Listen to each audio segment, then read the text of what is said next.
I want to start by thanking all of you for being here tonight to help us celebrate this incredible medley of milestones.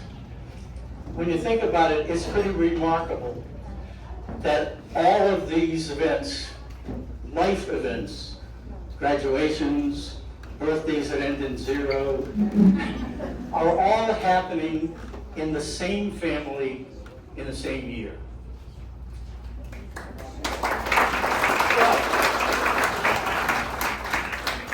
Well, not all. You see, if you're here to wish me a happy 80th birthday, I'm afraid you're about 1.5 years too late. Because when that event happened, we were faced with a whole slew of questions. Should we have a party? Where should we have a party? On the East Coast or the West Coast? Who should we invite to the party? People from the East Coast, people from the West Coast? And then there was the big question.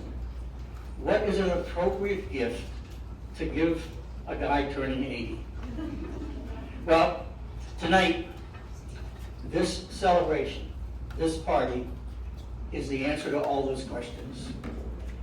Because, after all, what better gift can a man receive than to be among friends, paying tribute and honoring the milestone achievements of the people he loves.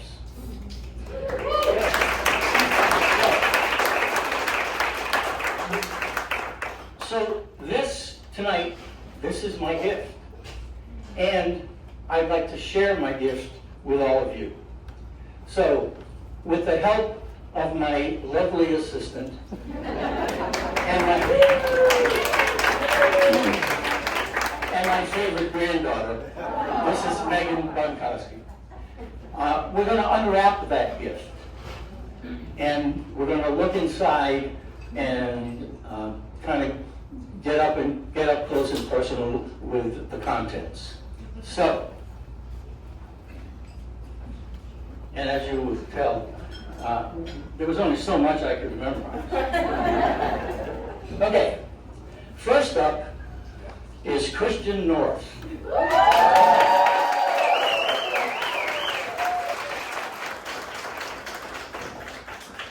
Christian was our first grandchild. Having never had a brother or a son, it was exciting to finally have a boy in my family. Sitting in the waiting room at the hospital, we were pleased to be there for his birth, and we pledged to be there for all of his birthdays. We managed to keep that promise until COVID interrupted the strain. As a result, we witnessed his development from a baby to an active toddler, to an energetic young boy, a curious adolescent, a wise teenager, a forward-thinking young man, and the college graduate that you see before you today.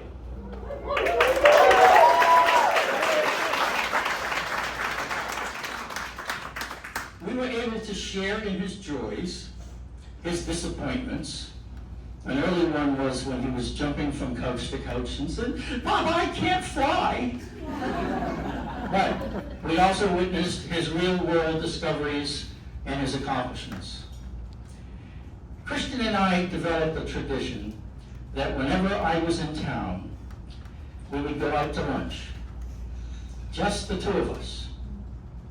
I cherished those times and those conversations. No topic was off limits. I'm not sure if Christian learned much from me. Well, I did introduce him to the Epicurean delight of a hot pastrami sandwich. But seeing the world through a young person's eyes, I learned a lot from him. At his high school graduation, seeing him surrounded by admiring friends, I saw what a fine young man he had become. When we visited him at his college environment in Greensboro, North Carolina, I once again saw a young man with a bright future. Now, after compiling an excellent academic record, he graduated cum laude from UNC Greensboro earlier this month with a bachelor's degree in media studies and a minor in communication studies. This fall, he will continue at UNCG in their graduate school to pursue a master's degree in library sciences. Congratulations, Christian.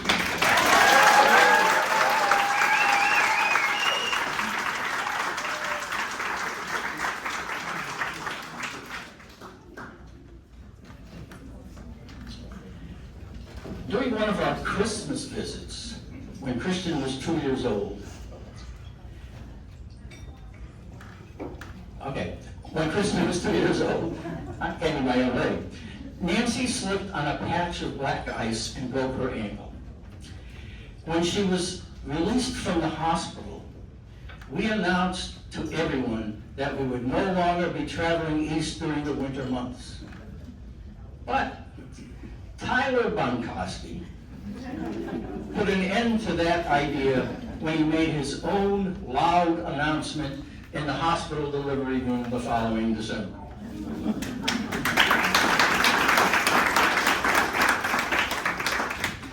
So began a string of visits to celebrate Christmas and Tyler's birthday here in Virginia. You know, I used to tell my friends that my grandchildren think I'm a toy. Well, I loved being Tyler's toy. When he was little, he would take my hand and lead me around saying, "Come on, Papa, let's play." At first, the games were simple, like Trash Truck and the Bunkowski Restaurant, where they always seemed to be out of anything I ordered. As he got older, it became, "Come on, Papa, let's go down to the basement and build something." We would spend hours on the floor in the basement playroom creating village scenes with a railroad encircling it. Each year, the scene would grow larger and larger, usually with one of Tyler's Lego creations, and the railroad track got longer. When we were satisfied with our project, that is, when Tyler was satisfied with our project, we would invite the rest of the family to come down, take a seat, and witness our creation, with two trains running in opposite directions. Next came Monopoly. At first, young Tyler was an easy mark. Then the matches became competitive. Now, I'm lucky if I win a game. Tyler is the hardest working 18-year-old you will ever meet. In addition to his after-school job, he volunteers in the Prince William Hospital ER every Friday night as a participant in a program operated by UVA Health. Typical of his work ethic, he's already completed over 200 hours of volunteer service and has earned one of the first ever commendations from one of the hospital surgeons. As further recognition, he has been nominated for the Prince William Living Magazine's Extraordinary Teens Award.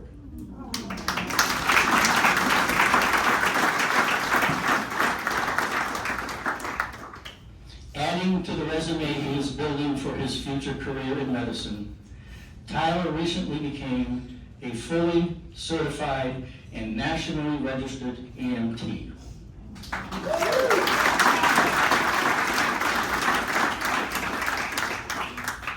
After compiling a 3.82 GPA, he will graduate from high school in a few weeks, and this fall he will enter NOVA and begin his journey to become a medical professional, taking his special brand of personal health care to his patients. Congratulations.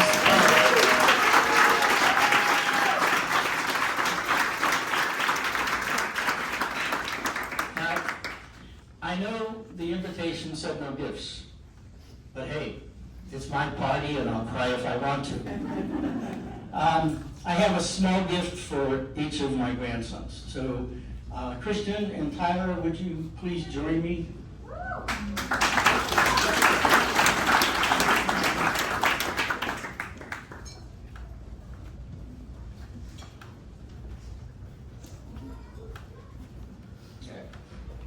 Don't open that now, because I'm going to tell everybody what's in it.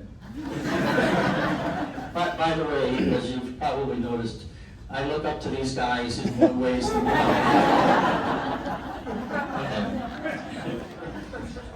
In that box is a small medallion. You know, the kind of thing that you attach to your key ring, or you wear on your neck, or you toss it in a drawer and rediscover it years later. On one side of that medallion is your name, and on the other side is an inscription, which I was going to read, but I would never get through it. So this is the inscription. To my grandson, I can't promise I'll be here for the rest of your life, but I can promise that I'll love you for the rest of mine. Wherever your journey in life may take you, always be brave and be strong.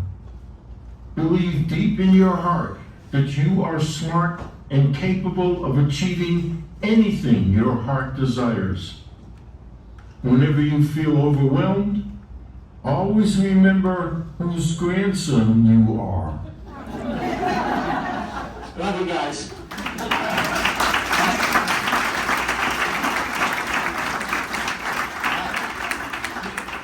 Back to your seat, because I gotta continue to open my gift.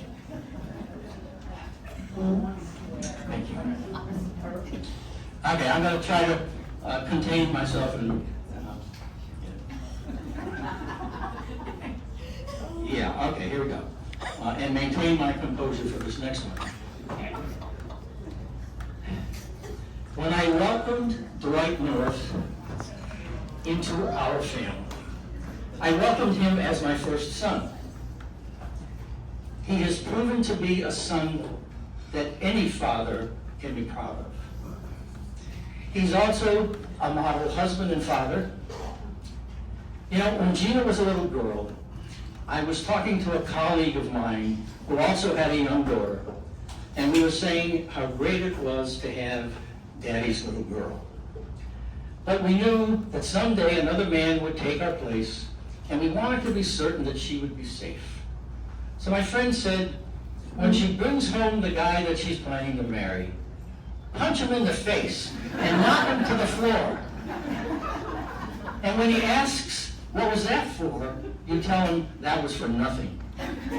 Imagine what will happen if you mistreat my daughter.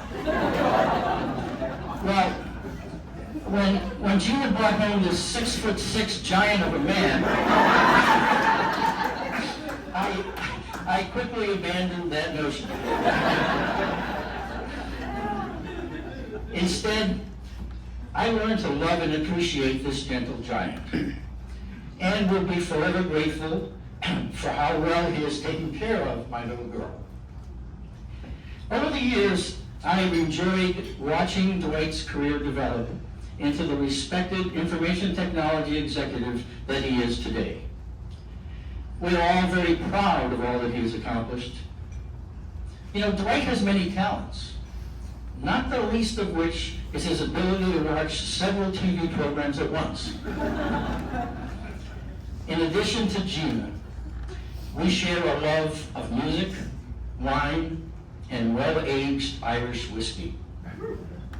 Well, now, my friend, you can consider yourself well-aged as well. Congratulations, Dwight.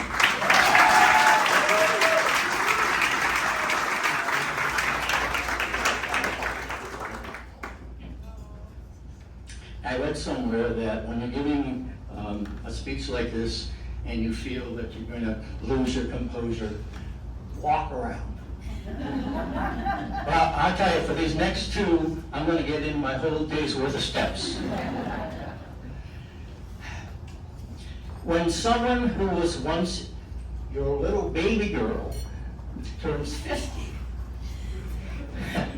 You have mixed emotions. On the one hand, you can't believe how the time has passed.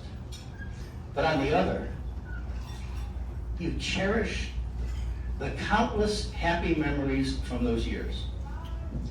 Kara Michelle, that's with one L, Gingerelli Bonkowski, has given me many presents over the years, but none so great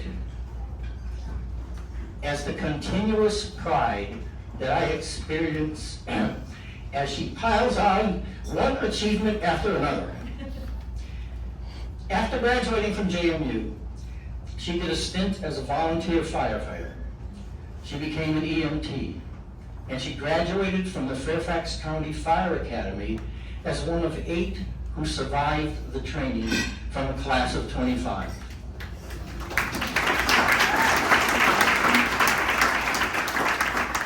And the only woman.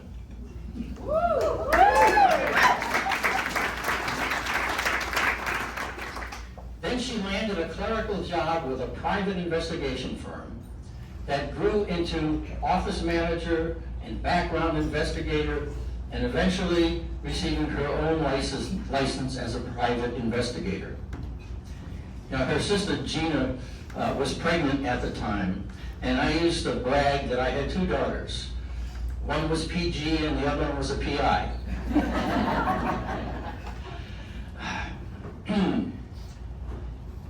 Okay. From there, she was recruited by the Prince William County Police Department, where she rose to the position of manager of the Fiscal and Policy Management Bureau. Her stellar reputation there led to her being recently hired as Assistant Director of Business Services for the Prince William County Fire and Rescue System.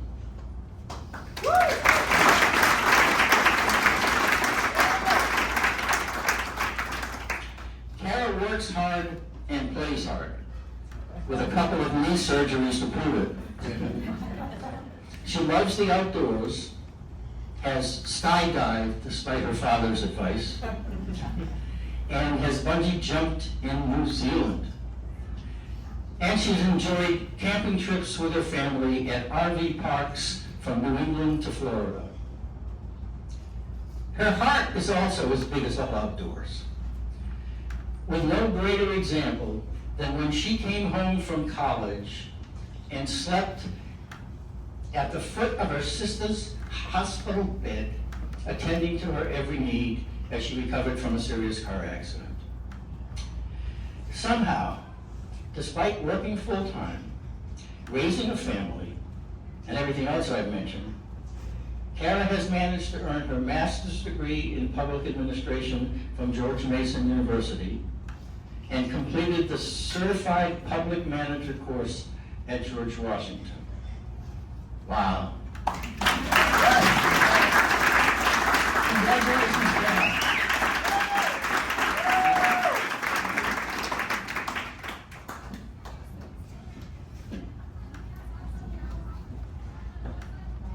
Okay.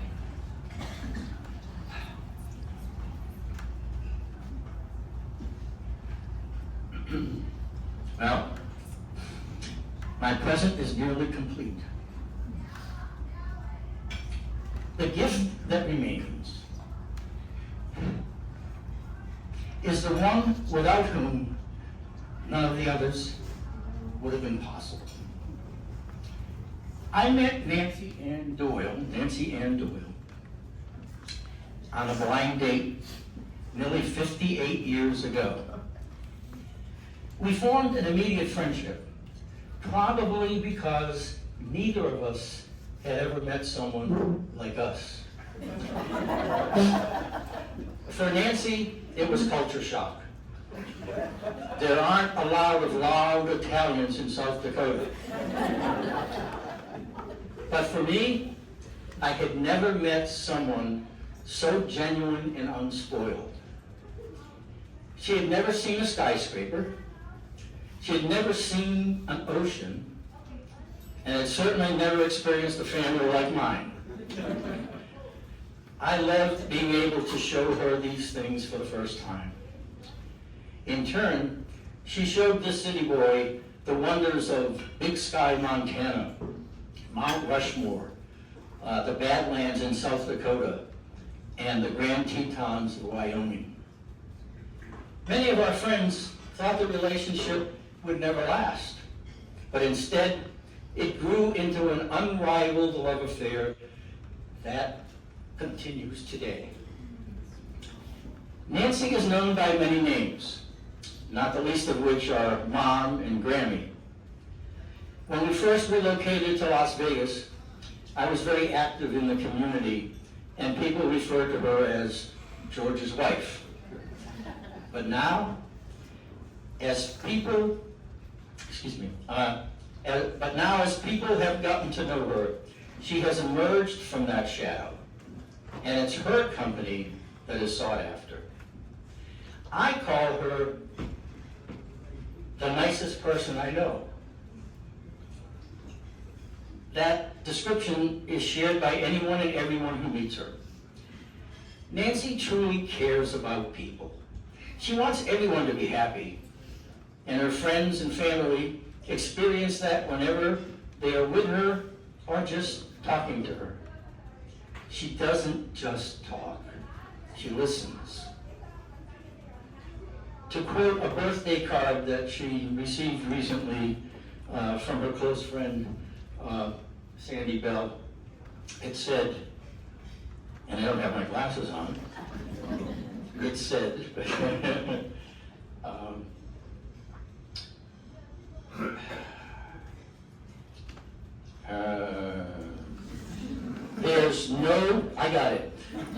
there's no counting the lives you've touched in your 80 years. Boy, that really fits. But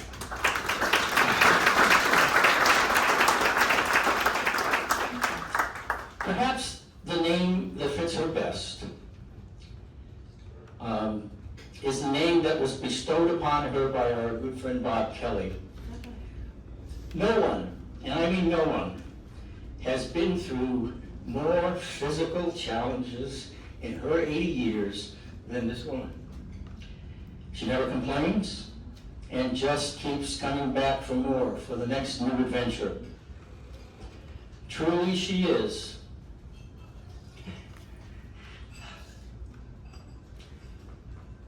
it'll come. The unsinkable Nancy Doyle.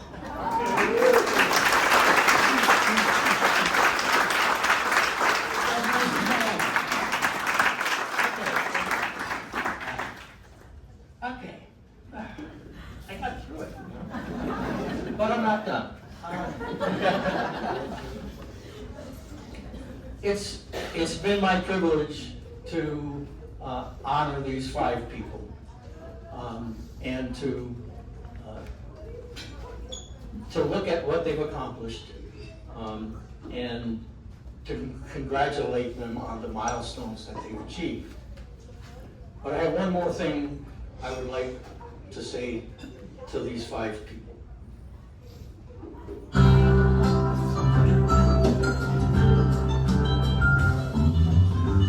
May God bless and keep you always. May your wishes all come true.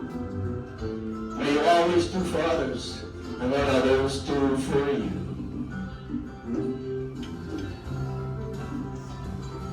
May you build a ladder to the stars and climb on every rung, and may you stay forever young. Forever young. Forever young. May you stay forever young.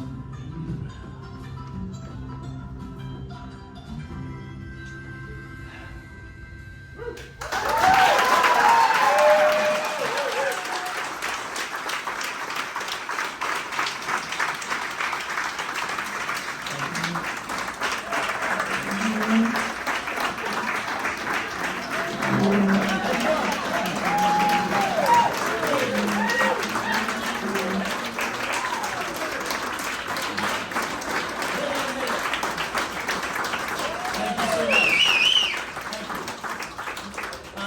Thank you. As you probably all know, that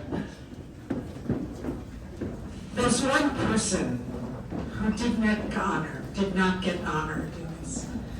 It's our friend George, who has always been among the best, has loved us, each of us, cheered for us, strengthened us, and given us joy. And I can't begin to tell you how much I appreciate your decision to do this. Thank you.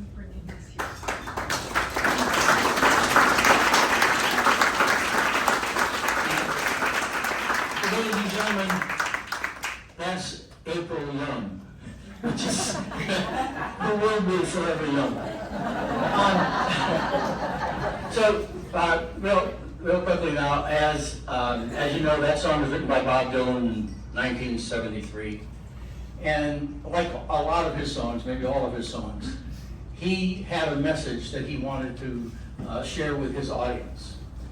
A few years ago, I put on a musical satire in our community theater, and I was looking for a song that would be the finale. You know, like all satires, hidden within those tongue-in-cheek humorous statements is always some kind of message that you want to deliver. Well, I wanted the finale to be a message that was clear, nothing subtle about it. And I looked through all kinds of music and never found one that said exactly what I wanted to say.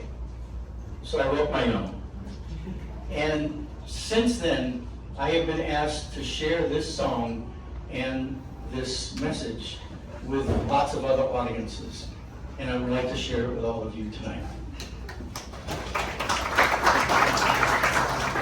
Take it from this old guy. No matter who you are or where you live, you gotta take the good with the bad. It's what you do and the choices you make that matter. Life is a gift, and a gift is a gift. No matter how it's wrapped, a path leads to the same place, no matter how it's mapped. So how we live our lives and how we use our voice determines who we are and the wisdom of our choice. I choose to live, refuse to hide. Won't let the dark times dim the hope I feel inside. I choose to live, to seize the day, to sound that note of hope in all I do and say, and asking if not now then when, I strive with all I have to give. Since I'll not pass this way again, I choose to live, I choose to fly, to spread my wings, to cast aside the fear of what tomorrow brings. I choose to sing, dance in the rain, laugh in the face of fear and smile away my pain. And when it seems all hope is gone and I have nothing left to give, I find the will to carry on and choose to live. You know, while all around you folks take pause, endlessly yearning for how it was, you'll find brightness here because you choose to live. You choose to live. And now, with a little help from my friends, remember this, what good I am, Don't let the songs you're born to sing remain unsung. All life is brief, not meant to waste. And though at times some fruit may leave a bitter taste, don't let the dark invade your mind. Learn to forget, learn to forgive. Leave hate and bitterness behind and choose to live. We choose to live, to chase our dreams. No matter how uncertain each tomorrow seems, we choose to live, to take a chance, to let life's music fill our hearts and then to dance. And as the years go flashing by, we cherish all life has to give. While others wait to die, we choose to live. We choose to live. We choose to live.